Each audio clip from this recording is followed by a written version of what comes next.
Le Conseil des ministres du jour a également pris connaissance en communication orale de la situation de 173 de nos compatriotes qui ont été refoulés, expulsés de la Côte d'Ivoire et qui ont été accueillis à la date d'hier au niveau de la frontière à Yendéré. Ce qu'il faut donner comme précision, c'est que ces 173 Burkinabés sont constitués en grande majorité de femmes et d'enfants issus d'une seule et même communauté et bien sûr que leur expulsion s'est faite au mépris des règles élémentaires en matière humanitaire. Le chef de l'État a donné des instructions pour qu'une mission gouvernementale puisse immédiatement se déporter sur le terrain au niveau de Yendéré pour non seulement faire le point de la situation et surtout s'assurer que toutes les dispositions idoines sont prises pour assurer donc un accueil digne et décent de nos compatriotes et que bien sûr toutes les mesures sont prises pour que l'assistance nécessaire puisse leur être apportée. Il y a eu la dissolution des deux institutions, savoir le Conseil économique et social et le médiateur du Faso.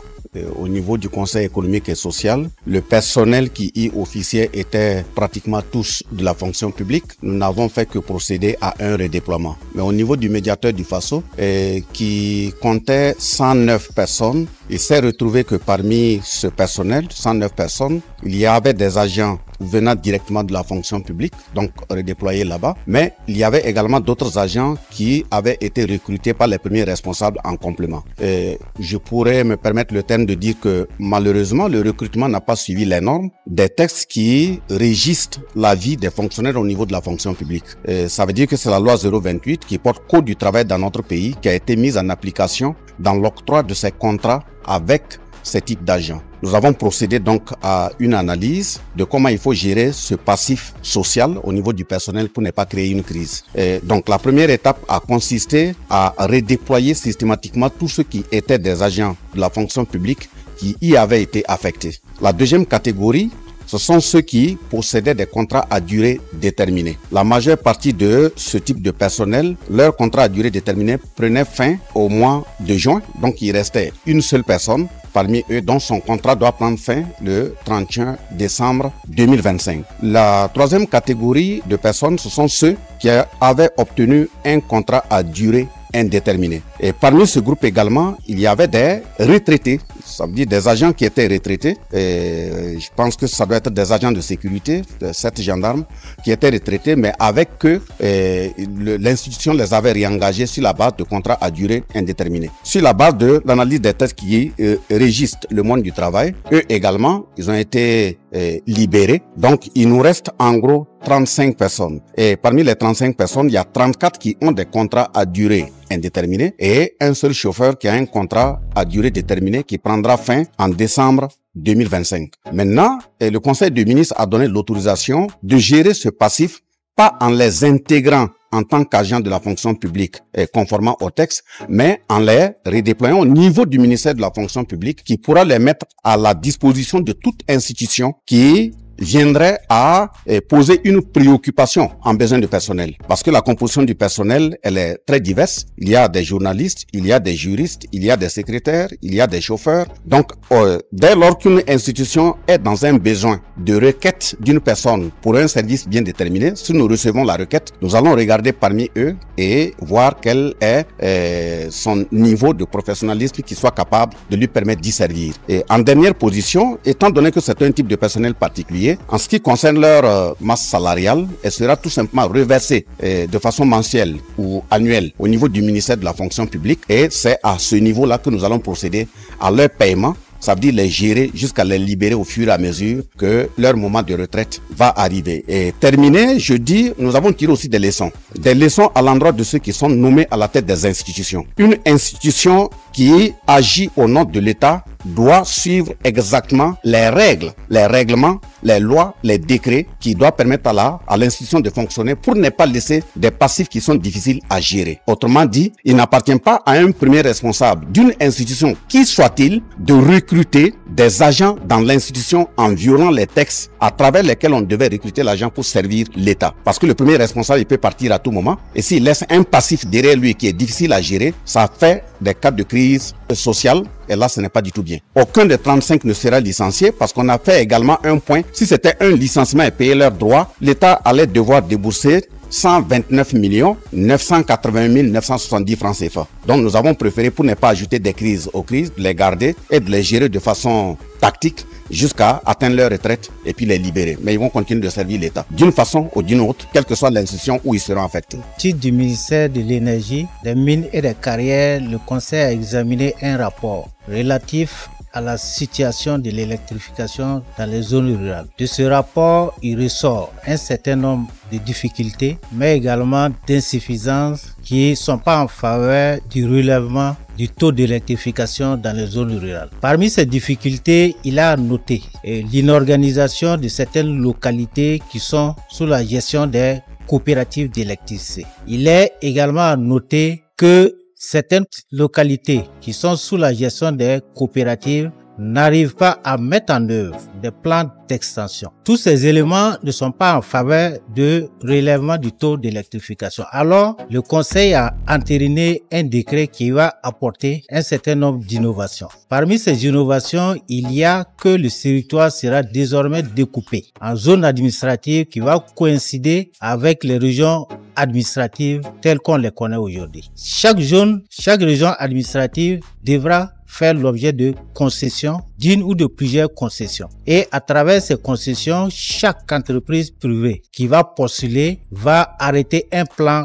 d'investissement et un plan d'extension sur la base d'un cahier de charges. Les zones qui sont des localités sous coopérative d'électricité qui sont dans de bonnes dispositions, c'est-à-dire qui sont bien gérées, pourront être autorisées à poursuivre l'exploitation de ces zones sous réserve de présenter dans les 6 mois qui suivent un cahier de charges montrant les extensions à opérer et les différents relèvements du niveau qui seront assurés. Toutes les localités qui sont sous coopérative et qui sont pas bien gérées, le Conseil a décidé de retirer les dites localités et de les confier soit à la Sonabel ou à une entreprise privée qui va présenter un cahier de charges et s'assurer de la meilleure exploitation de ces zones. Il y a également des coopératives qui sont pas sous des COPEL. Le Conseil a décidé que ces localités fassent l'objet d'appels à concurrence ou sous forme d'offres spontanées sur la base d'un cahier de charges. Il faut dire qu'en plus également de ces éléments,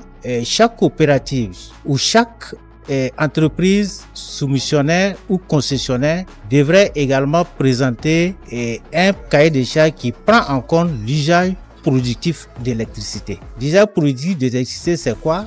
C'est tout ce qui est activité générative de revenus qui va permettre de mettre en place un certain nombre d'investissements, soit sous forme de forage à grand débit ou sous forme de système d'irrigation afin de pouvoir permettre à ces populations au niveau rural de pouvoir disposer d'activités génératrices de revenus. Il faut également souligner que le Conseil a décidé dorénavant de mettre fin à la création des coopératives et d'aller vers un assainissement de ces localités. Bien entendu, l'objectif visé, c'est qu'on puisse booster le taux d'électrification rurale qui est aujourd'hui à un niveau relativement faible, c'est-à-dire autour de 5,49%. Le Conseil a examiné et adopté un projet qui porte adoption de pupilles de la nation. 63 enfants mineurs et orphelins. Comme le dispose déjà la loi du 10 juin 2022, qui porte statut de pupille de la nation et qui fixe les conditions pour être reconnu pupille de la nation, a renvoyé à un décret. Le 19 septembre 2023, effectivement, le décret également a été pris qui fixe les conditions et la procédure pour être reconnu pupille de la nation. Il s'agit essentiellement des enfants mineurs et orphelins, des forces de défense et de sécurité qui sont tombés sur les champs de bataille ou qui sont blessés. L'incapacité fait de sorte qu'ils ne peuvent plus faire face à leurs charges familiales. Donc ce matin, ce décret qui a été adopté porte adoption comme pupille de la nation de 63 mineurs orphelins. Bien entendu, quelles sont les conséquences le fait d'être adopté comme pupille de la nation. Être adopté comme pupille de la nation emporte gratuité des soins de santé, gratuité des frais de scolarité, gratuité des transports publics, bien entendu avec un soutien moral, matériel et financier. Aujourd'hui, nous appelons effectivement les familles qui sont dans ces conditions, effectivement, qui peuvent déposer une requête auprès du procureur du Faso et la procédure va suivre son cours. Si les conditions sont remplies, bien entendu, il pourrait avoir des décrets qui puissent reconnaître à ces enfants mineurs mineurs comme pupilles de la nation. Le Conseil de ce jour a examiné et adopté un avant-projet de loi portant Code des douanes. Le Code des douanes du Burkina aujourd'hui est un peu dépassé sur un certain nombre de dispositions compte tenu de l'évolution de l'environnement. Et pour cela, il a été procédé à une relecture du code pour faire un Code des douanes beaucoup plus moderne, beaucoup plus en phase avec les réalités du moment. Et un certain nombre d'innovations ont été apportées, parmi lesquelles les plus importants sont par exemple les questions liées au blanchiment d'argent et au financement du terrorisme, parce qu'aujourd'hui nous savons bien que ces questions sont des questions qu'il faut regarder avec beaucoup d'attention, et la douane qui contrôle les frontières a un rôle très important à jouer. Donc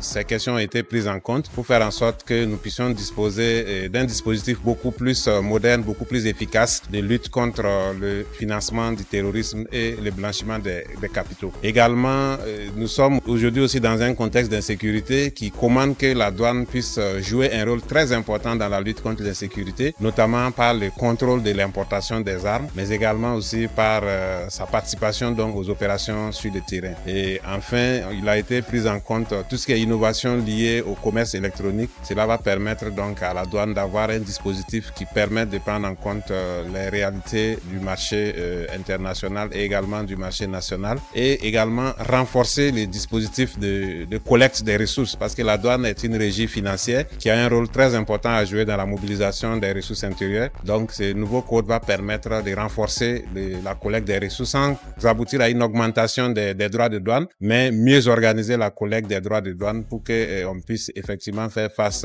aux charges de l'État. Le Conseil des ministres du jour a adopté au titre du ministère en charge de l'urbanisme un décret portant réglementation des servitudes inondables des canaux d'évacuation des eaux de pluie dans la ville de Ouagadougou. Et il s'agit d'un décret qui porte révision d'un décret existant. Et pour mémoire, lors de l'inondation du 1er septembre 2009, il a été pris un décret qui réglemente en tout cas les servitudes des canaux d'évacuation des eaux. Et il se trouve que dans l'application, un certain nombre de difficultés ont été relevées, et aussi du fait que le décret qui avait été pris en 2009 n'avait pas tenu compte d'une étude existante. Alors nous avons conduit une étude au niveau du ministère qui a permis de sérier les différents cas et de pouvoir adresser chaque canal primaire et barrage, en tout cas les servitudes de ces zones inondables. Donc au niveau des barrages, la distance de 100 mètres est toujours retenue avec des adaptations pour les barrages numéro 2 et numéro 3, et pour les autres canaux, c'est la distance de 25 mètres qui est retenue. Alors un cahier de charge va réglementer en tout cas ces servitudes inondables, et une invite est lancée aux uns et aux autres, ceux qui occupent actuellement ces zones-là,